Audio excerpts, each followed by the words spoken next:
ജീവിതയാത്രയിൽ മനുഷ്യർ അഭിമുഖീകരിക്കേണ്ടി വരുന്ന ശാരീരികവും ആത്മീയവുമായ അപകടഘട്ടങ്ങളിൽ സംരക്ഷണത്തിനും കൂട്ടിനുമായുള്ള ദൈവപരിപാലനയുടെ വലിയ അടയാളങ്ങളാണ് കാവൽ മാലാഖമാർ.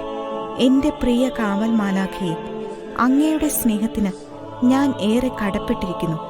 എനിക്ക് പ്രകാശമായും സംരക്ഷണമായും വഴികാട്ടിയായും മാർഗനിർദ്ദേശിയായും എപ്പോഴും എന്റെ അരികിൽ ഉണ്ടായിരിക്കണമേ എന്ന പ്രാർത്ഥന വർഷത്തിൽ എല്ലാ ദിവസവും രാവിലെയും രാത്രിയും ചൊല്ലുന്നവർക്ക് കാവൽമാലാഖയുടെ തിരുനാൾ ദിനത്തിൽ പിയൂസ് ആറാമൻ പാപ്പ ദണ്ഡവിമോചനം പ്രഖ്യാപിച്ചിരുന്നു.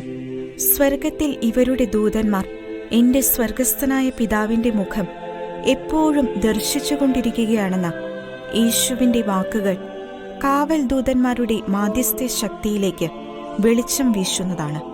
റോമിലെ വിശുദ്ധ ഫ്രാൻസിസ്, വിശുദ്ധ ജമ്മ ഗൽഗാനി, വിശുദ്ധ ഡോൺ ബോസ്കോ എന്നീ വിശുദ്ധർ അവരുടെ കാവൽ മാലാഖമാരുടെ നേരിട്ടുള്ള ഇടപെടലുകൾ അനുഭവിച്ചറിഞ്ഞവരാണ്.